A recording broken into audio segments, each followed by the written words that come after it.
என்ன அப்படி பாக்குற? நான் கல்யாணி தான்ப்பா. நம்பவே முடியல, ஆளே மாறிட்ட கல்யாணி. என்ன காக்கி சட்டை போடலன்னா நம்ப மாட்டியா? எப்பவுமே கிரேஸ் மை ஆயில்னு என்ன வஞ்சுக்கிட்டே இருக்கணும், அதான் பிடிக்குமோ? சச்சா, அப்படி இல்ல. ஃபர்ஸ்ட் டைம் இப்பதான் உன்னை இந்த ட்ரெஸ்ல பாக்குறேன். ரொம்ப அழகா இருக்கு கல்யாணி. ட்ரெஸ் மட்டுமா? நீயும் தான். தேங்க்ஸ். அப்போ காக்கி சட்டையில பாக்கும்போது அழகா இல்லங்கிற? சச்சா, நான் அப்படி சொல்ல வரல. அழகுங்கிறது ட்ரெஸ்ல இல்ல, நம்மளோட மனசுல இங்க இருக்கு. போச்சுடா, டயலாக் பேச ஆரம்பிச்சிட்டியா? ஐயா சாமி, சினிமா ஹீரோ மாதிரி டச்சிங்கா பேசி என்னை இம்ப்ரெஸ் பண்ணலான்னு பார்க்காத. அதெல்லாம் வாழ்க்கைக்கும் உதவாது, எனக்கு பிடிக்கவும் பிடிக்காது. வேற எப்படி பேசணுங்கிற? எது நிஜமோ அதை மட்டும் பேசினா போதும். கனவு கண்டு கவிதை சொல்லி காதலிக்கிற அளவுக்கு எனக்கு நேரமும் இல்ல, பொறுமையும் இல்ல. என்ன பாக்குற? வா போய் சாமி கும்பிடலாம். சாமி கும்பிடுற பழக்கம் இருக்குல்ல? இல்ல கல்யாணி, நீதான் எனக்கு சாமி. டேய், இப்பதானே சொன்ன எனக்கு இதெல்லாம் பிடிக்காதுன்னு. Sorry sorry. எங்க நீ வராம போயிடுவியோன்னு ரொம்ப பயந்துட்டே இருந்தேன். ஏன் லேட்டு? உனக்கு என்ன, அம்மா சமைச்சு வச்சிருப்பாங்க, சாப்பிட்டு கிளம்பி வந்திருப்ப. ஆனா பொண்ணுங்களுக்கு அப்படி இல்லையே. ரொம்ப நேரமா காத்துட்டு இருக்கியா? சாரி. இருக்கட்டும் கல்யாணி, உனக்காக காலம் பூரா காத்துட்டு இருக்கலாம். அடி வாங்க போற நீ. சரி சரி, கோவப்படாத. வா. கல்யாணி. என்ன? இனிமே நான் கவிதை பேசல, டச்சிங்கா டயலாக்கும் பேசல. நீ சொல்ற மாதிரி நடக்க போற நிஜத்தை மட்டும் தெரிஞ்சுக்கணும்னு ஆசைப்படுறேன். என்ன முடிவு பண்ணிருக்க சொல்லு. அவசரப்படாத, சொல்றேன். வா.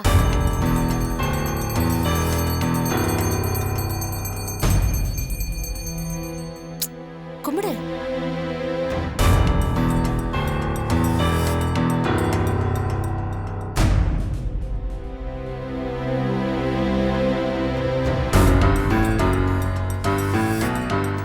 வா.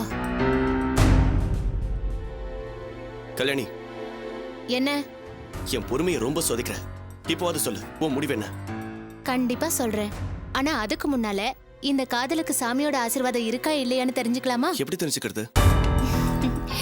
இதுல ஒண்ணு விபூதி, இன்னொன்னு குங்குமம். இந்த ரெண்டு கையில இருக்கிறதுல நீ ஒண்ணு தொடணும். குங்குமம் இருக்கிற கையை தொட்டா சாமியோட ஆசீர்வாதம் உண்டு. நாம காதலிக்கலாம், கல்யாணம் பண்ணிக்கலாம்னு அப்போ அர்த்தம். விபூதி இருக்கிற கையை தொட்டா? கல்யாணி ப்ளீஸ், மனசுல இருக்கிறத நேரடியா சொல்லு. எதுக்கு இந்த விளையாட்டு? அவசரப்படாத மோகன். சாமி விஷயத்துல யாராவது விளையாடுவாங்களா? தைரியமா ஏதாவது ஒரு கையை தொடு. சாமி என்ன நினைக்குதுன்னு அதையும் தான் பாத்துருவோம். தொடு. மாட்டேன். ஏன்? இங்க பாரு கல்யாணி, இதுல என்ன முடிவு வந்தாலும் நான் என் மனசை மாத்திக்கிறதா இல்ல. ஒருவேளை நல்ல முடிவு வரலாம்ல? சரி, வராம போயிட்டா? இத பாரு, வேண்டாம். பிடிச்சிருக்கு பிடிக்கல எதுவா இருந்தாலும் நேரடியா சொல்லு, நான் ஏத்துக்கிறேன். இப்ப நீ தொட போற கையில இருக்கிறது தான் என்னோட முடிவுன்னு வச்சுக்கோயே. அது நீயே சொல்லு. வாய் விட்டு சொல்ல வெக்கமா இருக்குப்பா. நீ என்ன லவ் பண்றது உண்மைன்னா கண்டிப்பா நல்ல முடிவு தான் கிடைக்கும் மோகன். தைரியமா தொடு.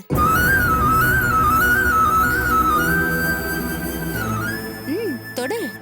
உன் லவ் மேல உனக்கு நம்பிக்கை இருக்குல்ல? தொடு.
இப்பதான் எனக்கு உயிரே வந்துச்சு. கொஞ்ச நேரத்துல என்ன டென்ஷன் பண்ணிட்டியே. கொடு. விபூதி வந்துருந்தா என்ன பண்றது? அது எப்படி வரும்? ம்.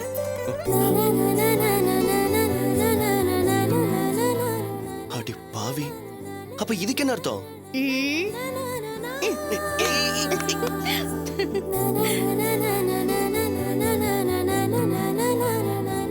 நீ ஒரு பங்கு காதலிச்சா கல்யாணி 2 பங்கு காதலிப்பான்னு அர்த்தம். உன்னை ரொம்ப பிடிச்சிருக்குன்னு அர்த்தம். Thanks Kalyani, thank you very much. இந்த நாளை, இந்த வார்த்தையை என்னால எப்பவும் மறக்க முடியாது. எவ்வளவு சந்தோஷமா இருக்கு தெரியுமா? சந்தோஷத்தை என்னால கண்ட்ரோல் பண்ணவே முடியல. ஏதோ ஜெயிச்சிட்ட மாதிரி அப்படியே கத்தி ஊர் ஃபுல்லா சொல்லணும் போல இருக்கு. டேய் அடங்குடா. இப்ப என்ன ஆயிடுச்சுன்னு குதிக்கிற? நீ என்ன லவ் பண்றேன்னு சொல்லிட்டியே, வேற என்ன ஆகணும்? எனக்கு இது போதும். டேய். Okay okay. ஆனா எனக்கு இது போதாது மோகன். ஏன்? நான் விருப்பப்பட்டு தான் என் சம்மதத்தை சொல்லியிருக்கேன். ஆனா முடிவெடுக்க முடியாம நான் பட்ட பாடு இருக்கே. ரொம்ப நாளாவே என்னையும் அறியாம உன்னை நான் உள்ளுக்குள்ள லவ் பண்ணிட்டு இருக்கேன். அது சரியா தப்பானே என்னால முடிவெடுக்க முடியல. துளசி என்னோட ஃப்ரெண்டு. அவளோட தம்பியை லவ் பண்றது துரோகம்னு நினைச்சு நான் தவிச்சிருக்கேன். நமக்கு பிடிச்சிருக்க முடிவு பண்ணிட்டோம். ஆனா 2 குடும்பத்திலயும் இதை ஏத்துப்பாங்களான்னு தெரியல. அதான் பயமா இருக்கு. கண்டிப்பா ஏத்துப்பாங்க கல்யாணி. அது ஏன் வீட்ல, ஆனா உன் வீட்ல உன் அப்பாவை நினைச்சு கூட நான் பயப்படல மோகன். உன்னோட அம்மா இப்ப கூட உன்கிட்ட நான் சொல்லக்கூடாதுன்னு தான் நினைச்சேன். ஆசை இருந்தாலும் நடக்காததை எதுக்கு சொல்லணும்? ஆனா நீ எதையோ பறி கொடுத்தவ மாதிரி சுத்திட்டு இருந்ததை பார்க்க என்னால முடியல. காதல்ல தோத்து போயிட்டோங்கிற ஃபீலிங்ல நீ எல்லாத்தையும் கோட்டை விட்டுருவியோங்கிற பயம். என்னால தெரிந்தனவன் என்னாலேயே நாசமாகிறது என்னால பொறுத்துக்க முடியல. அதான் என்ன நடந்தாலும் சரின்னு துணிஞ்சு என் முடிவை சொல்லிட்டேன். நம்ம கண்டிப்பா நல்லா இருப்போம் கல்யாணி, அதுல சந்தேகமே வேண்டாம். நான் உன்னை சந்தோஷமா வச்சுப்பேன். நான் சம்மதம்னு சொன்னதால ஓவரா சந்தோஷப்படாத. மத்த லவ்வர்ஸ் மாதிரி சினிமா, பீச், பார்க்குன்னு என்னால சுத்திட்டு இருக்க முடியாது. காலையில எடுக்கிற ஆட்டோ நைட்டு வரைக்கும் நிக்காம ஓடணும். அப்பதான் என் குடும்பம் நிம்மதியா சாப்பிடும். உன் குடும்பம் மட்டும் என்ன, அப்பா கொஞ்ச நாள்ல ரிட்டையர் ஆயிடுவாரு. நீ படிச்சு முடிச்சு அதுக்குள்ள ஒரு வேலைக்கு போய் ஆகணும். உன்னை நம்பிதான் உன் குடும்பமே இருக்கு. அதையும் நாம மறந்துடக்கூடாது. நமக்கு பிடிச்சிருக்கு, காதலிக்கலாம், கல்யாணம் பண்ணிக்கலாம், தப்பு இல்ல. ஆனா அதனால நம்ம 2 குடும்பத்துக்குள்ளேயும் எந்த பிரச்சனையும் வந்துடக்கூடாது. துளசியும் அந்த பயத்துல தான் உனக்கு அட்வைஸ் பண்ணிருக்கா. அவ பயத்தை நம்ம நிஜமாக்கிட கூடாது மோகன். முதல்ல வீட்டுக்கு பொறுப்பான பிள்ளைங்களா இருப்போம். அதுக்கப்புறம் மனசுக்கு பிடிச்ச புருஷன் முண்டாட்டியே ஆகலாம். அது வரைக்கும் பாத்துக்கிறது, சிரிக்கிறது, கொண்டாடுறது இதெல்லாம் கொஞ்சம் ஒதுக்கி வச்சுட்டு உருப்படுற வழியை பாப்போம். என்ன சொல்ற?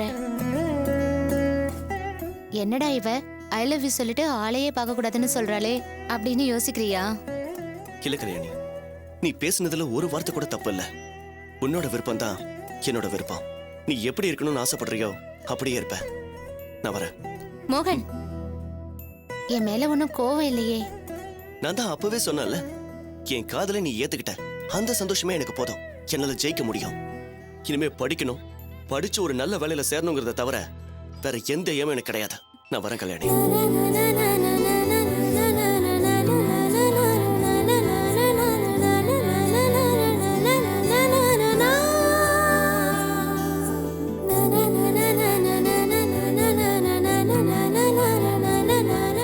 சரிம்மா, போற இடத்துல பார்த்து பக்குவமா நடந்துக்கோ.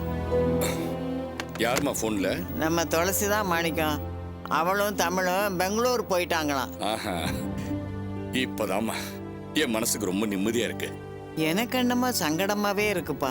ஒரு பக்கம் அவ புருஷனோட ஒன்னா சேர்ந்து வாடுறது சந்தோஷமா தான் இருக்கு. இன்னொரு பக்கம் என் படிப்பு என்ன ஆகுமோன்னு அவ கதறத பார்த்து எனக்கு சங்கடமா இருக்கு. அவ படிப்பை தெய்வமா நினைச்சுக்கிட்டு இருக்கவ. சின்ன வயசுல இருந்து படிப்பு ஒண்ணுதான் அவளுக்கு ஆறுதலா இருந்தது. அதை விட்டுட்டு போறதுக்கு அவளுக்கு மனசே இல்லப்பா. என்னம்மா பண்றது? படிப்பா வாழ்க்கையான்னு யோசிச்சு பார்த்தா இப்ப அவளுக்கு வாழ்க்கை தான் முக்கியம்னு தோணுது. பார்க்கலாம், போன இடத்துல காலேஜில் ஏதாவது சீட்டு கிடைக்குமான்னு பார்க்கலான்னு மாப்பிள்ள தான் சொல்லியிருக்காரு. ஆண்டவன் புண்ணியத்துல அப்படி ஏதாவது கிடைச்சிட்டா பரவாயில்ல, இல்லைன்னா அவ ஆசையில நம்மளே மண்ணள்ளி போட்ட மாதிரி ஆயிரும்பா. அம்மா, மாப்பிள்ளைக்கும் துளசிக்கும் மனஸ்தாபம் கேள்விப்பட்டதுலேருந்தே எனக்கு தூக்கமே இல்லை.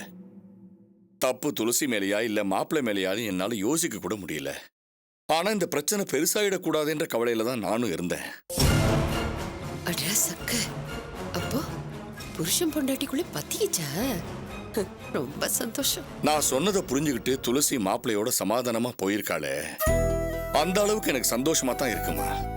ஆனா போன இடத்துல எந்த பிரச்சனையும் வந்துடக்கூடாது, அதை நினைச்சாதான் எனக்கு பதபதப்பா இருக்கு. அதெல்லாம் ஒன்றும் ஆகாதுப்பா. தமிழ் மேல அவ உயிரையே வச்சிருக்கா. அவனே முன்ன பின்ன நடந்துக்கிட்டாலும் இவ அனுசரிச்சு பொறுமையா நடந்துக்குவா. ஆமா, ரொம்ப தான். அவங்களுக்குள்ள மலை மாதிரி பிரச்சனை வந்தாலும் பனி மாதிரி விலகி போயிடும். அந்த நம்பிக்கையில தாமா துளசிக்கு நான் புத்திமதி சொல்லி பொறுப்பா நடந்துக்க சொல்லியிருக்கேன். தெய்வம் அவங்களுக்கு துணை இருக்குப்பா.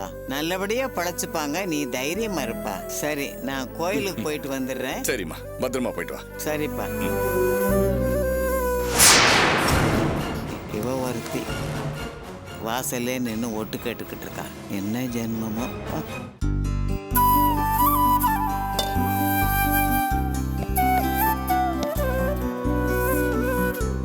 போதும் போதும் போதும்.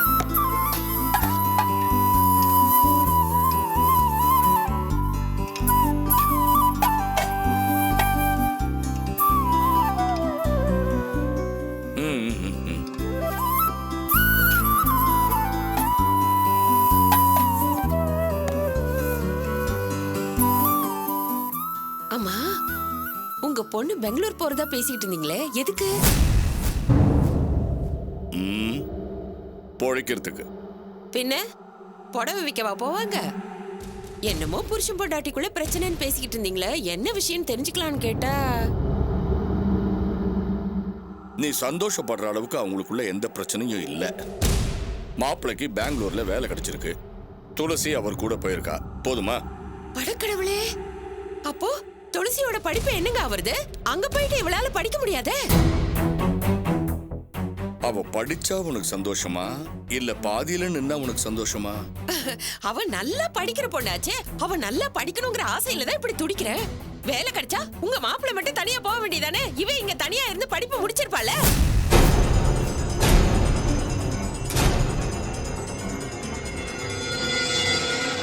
அவ படிப்பு மேல இவ்வளவு அக்கறை நீ ஏன் காட்டுறேன்னு எனக்கு இப்பதான் புரியுது. என்ன என்ன என்ன புரியுது? மாப்பிள்ளையும் துளசியும் ஒன்னா ஒரே இடத்துல இருக்கிறது உனக்கு பிடிக்கல. படிப்பை சாக்கா வச்சுக்கிட்டு அவங்க ரெண்டு பேரும் பிரியணும், அதை பார்த்து சந்தோஷப்படணுங்கிறது உன்னோட ஆசை. அது நடக்காது. அட பாவி மனுஷா, உங்க புத்தி ஏன் இப்படி போகுது? என்ன இருந்தாலும் அவ இந்த வீட்டு பொண்ணு, அவ படிச்ச பெரிய ஆளா வந்தா எனக்கு அதுல பெருமை தானே. சும்மா வாய் வார்த்தையால நல்லவளை காட்டிக்க முடியாது. நல்ல எண்ணங்களும் நல்ல புத்தியும் உள்ளுக்குள்ளேந்து வரணும். உள்ளுக்குள்ள இருந்து வரதுக்கு அது என்ன வாந்தியா? சாப்பிடும் போது என்ன பேச்சு பேசுற? பின்ன என்ன, பத்மா ஒருத்தி தான் உலகத்திலேயே கெட்டவங்கிற மாதிரி பேசினா எப்படி? பேசுறது என்ன? துளசியை பொறுத்த வரைக்கும் உன்னோட பேச்சு நடவடிக்கை எல்லாமே அப்படித்தான் இருக்கு. இன்னைக்கு அவ படிப்புல இவ்வளவு அக்கறை இருக்கிற மாதிரி பேசுறியே, அன்னைக்கு அவ காலேஜில் சேர்றதுக்கு வந்த அட்மிஷன் கார்டையும் மேயட்டேன்னு வந்த லெட்டரையும் கிழிச்சது நீதானே? ஏதோ கோவத்துல அப்ப அப்படி பண்ணிட்டேன்.